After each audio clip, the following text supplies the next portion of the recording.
लालबावटा बांधकाम कामगार संघटना आणि महाराष्ट्र राज्य बांधकाम कामगार फेडरेशनच्या वतीनं येत्या 23 मार्च शहीद भगतसिंग सुखदेव राजगुरू यांच्या स्मृती दिनानिमित्त महाराष्ट्रातील तमाम बांधकाम कामगारांचा मोर्चा प्रत्येक जिल्ह्यातल्या सहाय्यक कामगार आयुक्त कार्यालयावर जाणार आहे। महाराष्ट्रातला जो नोंदीत बांधकाम कामगार आहे त्यांना लाभ देत असताना मंडळाचा दुजाभाव जो चाललेला आहे त्याला प्रचंड मोठा विरोध या महाराष्ट्रातील बांधकाम कामगार करू लागलेले आहेत। महाराष्ट्र राज्य बांधकाम कामगार कल्याणकारी मंडळाकडून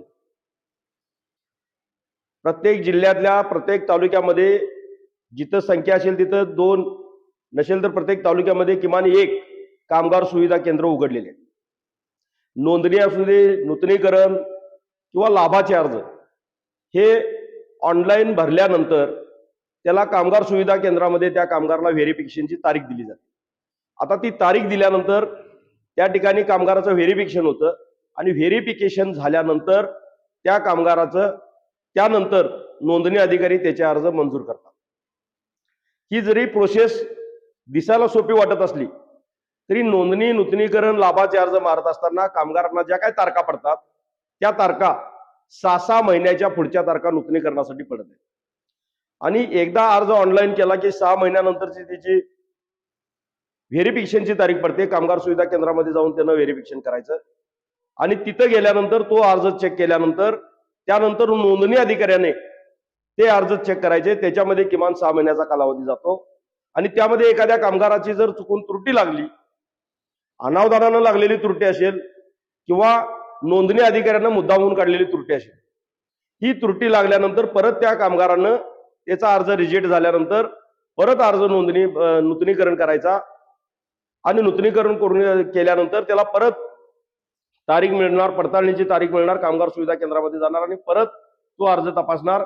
यामध्ये कामगाराची 2-2 वर्ष वाया जात आहेत। प्रत्येक वेळी आपण कल्याणकारी मंडळाचे सचिव असतील, सहाय्यक कामगार आयुक्त कार्यालय असेल, या ठिकाणी आपण तोंडी सांगण्याचा प्रयत्न केला की यामध्ये काहीतरी बदल करायला पाहिजे आणि किमान नूतनीकरणाचे स्लॉट ताबडतोबीने बंद करा आणि ऑनलाईन अर्ज केल्यानंतर डायरेक्ट त्या कामगाराचे अर्ज तपासा। परंतु कल्याणकारी मंडळी ऐकायला तयार नाही। 2-2 वर्ष त्याला लाभापासून वंचित ठेवायच्या मानसिकतेत आहे आणि याचा प्रचंड मोठा राग कामगारांच्या मध्ये आहे। दुसरी मंडळाची जी बाजू आहे म्हणजे एक बाजूला नोंदणी, नूतनीकरण आणि लाभासाठी थंब दिल्यानंतर 6 महिने कामगारांना अर्ज ऍक्सेप्ट होण्यासाठी थांबायचं आणि दुसऱ्या बाजूला भांडी असेल, पेटी असेल, रक्त तपासणी असेल, ह्याचे अर्ज कुठेच रिजेक्ट होताना दिसत नाहीत आणि थंब लावल्यानंतर तुम्ही भांडी देणार, थंब लावल्यानंतर पेटी देणार, ओटीपी सांगितल्यानंतर तुम्ही रक्ताचे नमुने घेणार, याच्यामध्ये कुठेही कामगाराचे अर्ज रिजेक्ट होत नाहीत।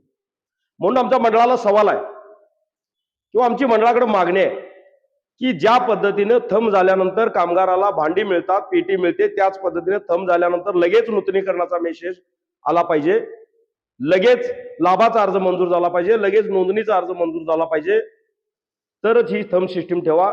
नसेल तर ही जी काय प्रत्यक्ष पडताळणीचा जो काय भाऊ केलेला आहे तो ताबडतोबीने थांबवावा। हा भाऊ फक्त कामगाराला वेटीस धरण्याचं काम आहे। जर तुम्ही थंबच घेणार आहे तर थंब घेतल्यानंतर ताबडतोबीने त्याला लाभ मिळाला पाहिजे। नसेल तर तो थंब तुम्ही जे घेताय, प्रत्यक्ष पडताळणी करताय, त्याचा कुठलाही फारसा उपयोग त्या कामगाराला होताना दिसत नाही आणि मंडळाकडे हजारो कोटी रुपये शिल्लक असताना सुद्धा कामगाराला त्या ठिकाणी बराच वेळ त्याची वाट पाहावी लागते आणि बरेच कामगार माझ्या मुलाला शिक्षणाचा लाभ मिळणार आहे या आशेवर ते पैसे, मंडळाचे पैसे आल्यानंतर देतो म्हणून बरेच कामगार 10%, 15% पैसे काढून कामगारांच्या मुलांच्या फी भरत आहेत। हे मंडळाला का कळत नाही आणि याचा जाब विचारायसाठी खरं म्हणजे आम्ही या ठिकाणी महाराष्ट्रभर सगळ्या शीटूच्या वतीनं, शीटू संलग्न असलेलं बांधकाम कामगार फेडरेशन आहे, त्या फेडरेशनच्या वतीनं आम्ही महाराष्ट्रभर मोर्चा काढायचा निर्णय केलेला आहे। मागची विधानसभा निवडणूक जाहीर व्हायच्या अगोदर तत्कालीन कामगार मंत्री सुरेश भाऊ खाडे यांनी बांधकाम कामगारांना दिवाळीसाठी सानुग्रह अनुदान 5,000 रुपये देण्याचा निर्णय झालाय म्हणून सांगितलं। त्यांचा एक व्हिडिओ व्हायरल झाला, परंतु विधानसभेच्या निवडणुका होऊन साधारण 1.5 वर्ष पूर्ण झालं तरी अजून ते 5,000 रुपये कामगारांच्या खात्यावर वर्ग झालेले नाहीत। खरं म्हणजे ही शोकांतिक आहे। प्रचंड मोठी महागाई वाढलेली आहे। आणि या महागाईच्या काळामध्ये शिक्षणाचा खर्च वाढलेला आहे आणि असं असताना जे काय कामगारांच्या मुलांना शैक्षणिक शिष्यवृत्ती मिळते ती शिष्यवृत्ती तटपून जी आहे त्यामध्ये दुप्पट वाढ करा ही सुद्धा आम्ही मागणी यामध्ये केलेली आहे. दुसऱ्या बाजूला जे नोंदणी अधिकारी आहेत ते चुकीच्या पद्धतीने त्रुट्या काढतात. आमची यामध्ये 2 मागण्या आहेत. जे अधिकारी जाणून बुजून चुकीच्या त्रुट्या काढतात त्यांच्यावर ताबडतोबीनं मंडळानं कारवाई केली पाहिजे. आणि दुसरी मागणी आहे की नोंदणी अधिकाऱ्यानं त्रुटीत काढलेले अर्ज हे डायरेक्ट रिजेक्ट न होता ते सहाय्यक कामगार आयुक्तांच्या कडे गेले पाहिजेत आणि सहाय्यक कामगार आयुक्त यांनी ते अर्ज खरोखर रिजेक्ट आहेत का चेक करून मगच रिजेक्ट केले पाहिजेत. नसेल तर ते ऍक्सेप्ट करायचा अधिकार सुद्धा मान्य सहाय्यक कामगार आयुक्तांना द्यायला पाहिजे. ही सुद्धा आम्ही मागणी केलेली आहे. घरकुल योजनेचे अर्ज सगळ्या जिल्ह्यांच्या मधनं योजना कामगारांना मिळणार आहे म्हटल्यानंतर 2 लाख रुपये मिळणार आहेत म्हटल्यानंतर कामगारांनी हजारो अर्ज कल्याणकारी मंडळाकडे दाखल केले. त्या जिल्ह्यातल्या सहाय्यक कामगार आयुक्त कामगार अधिकारी कार्यालयाकडे दाखल केले.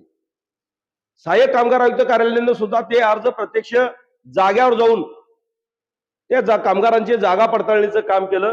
प्रत्यक्ष जागेवर जाऊन व्हेरिफिकेशन केलं. हजारो अर्ज व्हेरिफिकेशन केलेले सहाय्यक कामगार आयुक्त कार्यालयाकडे पडून आहेत. परंतु जी काही विभागीय कमिटी केलेली आहे ती विभागीय कमिटी या ठिकाणी बैठका लावत नाही आणि बैठका न लावल्यामुळं कामगारांना घरकुलाच्या योजनेचा लाभ मिळत नाही. जे घरकुलाचे अर्ज मंजूर झालेले आहेत विभागीय कमिटीनं मंजूर केलेले आहेत ते जे काही मुंबईला गेलेले आहेत मंडळाच्या सचिवांच्याकडे गेलेले आहेत ते मंजूर झालेले अर्ज अद्याप खाली येत नाही किंवा त्या कामगारांच्या खात्यावर पैसे वर्ग होत नाहीत. त्यामुळे अनेक कामगारांनी आपला अर्ज मंजूर झाला म्हणून घरं पाडून ठेवलेले आहेत. असे कामगार भाड्यानं दुसऱ्या घरांच्या मध्ये राहायला लागलेले आहेत. खरं म्हणजे मंडळाने याची लय ना थोडीशी काय असणार जाणीव ठेवून त्या कामगारांचे ताबडतोबीनं पैसे वर्ग केले पाहिजेत. आणि विभागीय कमिट्या ज्या नेमलेल्या आहेत ते फारच आहे. त्याच्यापेक्षा स्थानिक कमिट्या नेमून स्थानिक कमिटीमध्येच ते घरकुलाचे अर्ज मंजूर करायला पाहिजेत आणि ते सगळे अधिकार मान्य सहाय्यक कामगार आयुक्त कार्यालयाला द्यावेत. ही सुद्धा आमची या ठिकाणी मागणी आहे.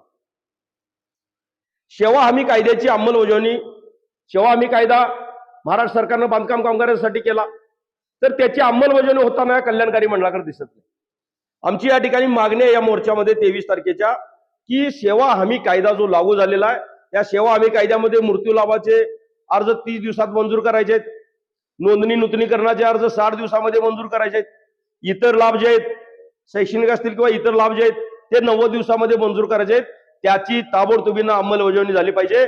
ज्या दिवशी अर्ज ऑनलाईन प्रक्रियेमध्ये जातो कल्याणकारी मंडळाच्या पोर्टलवर जातो त्या दिवसापासून ते दिवस मोजावेत आणि त्या दिवसामध्ये ते सगळे अर्ज मंजूर व्हायला पाहिजेत.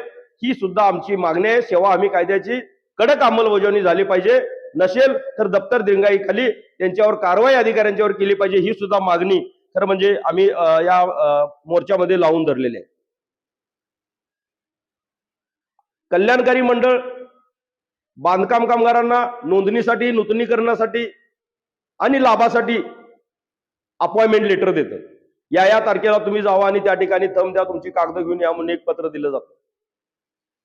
मंडळाला आमची विनंती आहे तुम्ही पत्र देता आणि दिलेल्या तारखेमध्ये कधीतरी सुट्टी येते शासकीय सुट्ट्या येतात किंवा वरून काहीतरी सुट्ट्या येतात आणि त्या सुट्टी दिवशी तुम्ही आदल्या दिवशी एक पत्र काढता आणि सांगता की उद्याच्या अपॉइंटमेंट लेटर रद्द केलेले आहेत आणि त्या 2 दिवसांतर 4 दिवसांतर त्यांना वेगळी तारीख दिली जाते आणि त्या तारखेला तुम्ही या आणि थंब घ्या म्हणून थंब द्या आणि तुमचं प्रत्यक्ष व्हेरिफिकेशन करा म्हणून सांगितलं. तो निर्णय खालीपर्यंत कामगारांच्यापर्यंत पोहोचत नाही आणि मग ते अर्ज सुद्धा रिजेक्ट होतात. त्या तारखेला पुढच्या तारखेला जाता येत नाही. ज्या तारखेला गेला त्या तारखेला त्या ठिकाणी कार्यालय बंद असतं. आमची मागणी आहे तुमच्या सोयीनं जशा तारखा बदलता त्याच सोयीनं कामगाराच्या सोयीनं सुद्धा तारखा बदलायला पाहिजेत. जर कामगाराची तारीख असेल आणि कामगार आजारी असेल त्याच्या घरामध्ये कोण मयत झाला असेल नातेवाईकामध्ये कोण मयत झाला असेल आणि त्या ठिकाणी जर जायची वेळ त्या कामगाराला आली किंवा घरात काहीतरी महत्वाचा कार्यक्रम असेल त्या कार्यक्रमामध्ये थांबायची वेळ आली तर डायरेक्ट अर्ज रिजेक्ट होतो. त्याच्याऐवजी किमान आमची मागणी 2 वेळा अपॉइंटमेंट जे काही लेटरच्या तारखा तुम्ही दिलेल्या आहेत त्या कामगाराला किमान 2 वेळा बदलायचे अधिकार सुद्धा कामगाराला तुम्ही दिले पाहिजे. आधार कार्ड चुकलं आधार नंबर मारताना चुकला असेल नजर चुकीनं चूक झाली असेल नावामध्ये बदल झाला असेल नजर चुकीनं किंवा नातेसंबंध नजर चुकीनं चुकला असेल ऑनलाईन करत असताना तर ते बदलायचे अधिकार सुद्धा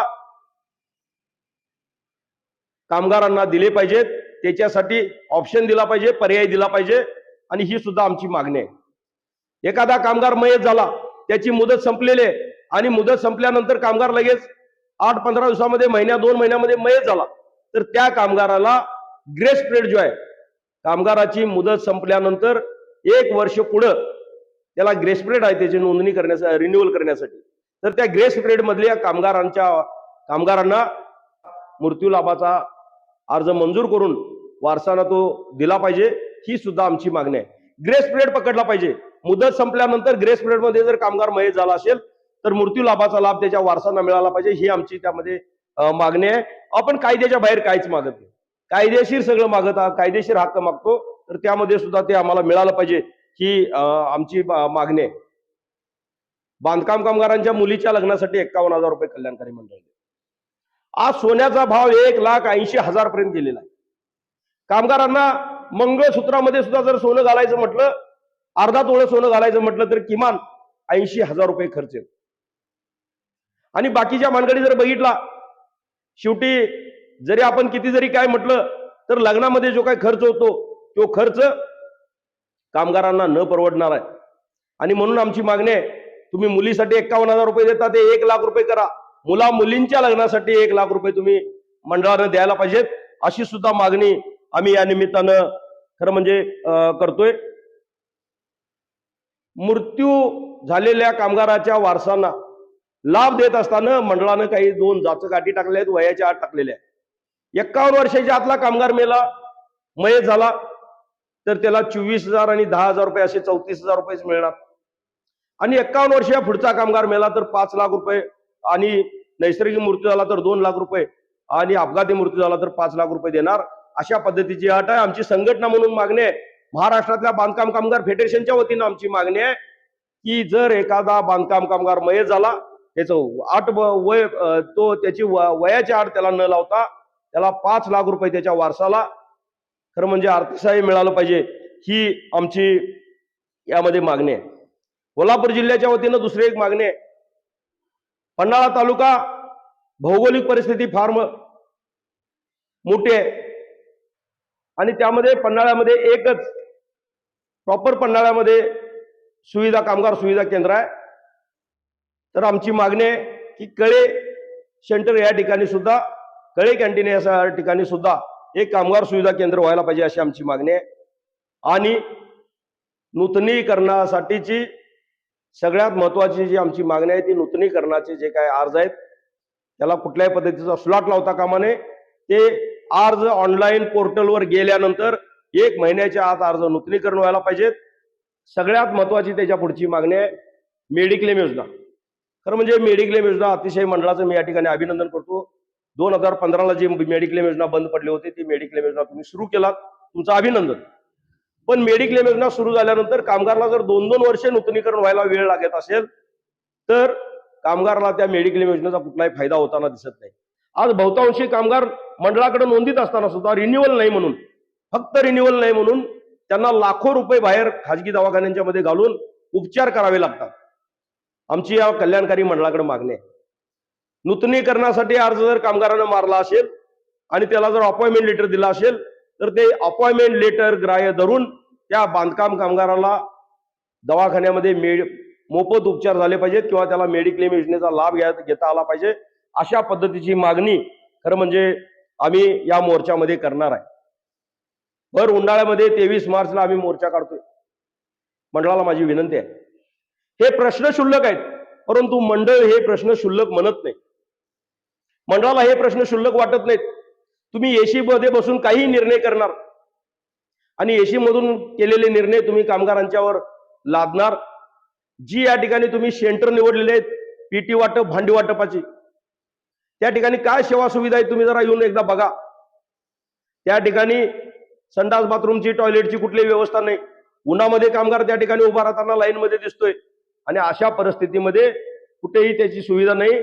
आमची मागणी आहे तुम्ही भांडी असेल, पेटी असेल हे न देता कामगारांना खरं म्हणजे वस्तू स्वरूपात लाभ न देता आर्थिक स्वरूपामध्ये लाभ द्या, डायरेक्ट त्याच्या खात्यावर पैसे वर्ग व्हायला पाहिजेत, अशा पद्धतीच्या योजना ही सुद्धा आमची मागणी आहे।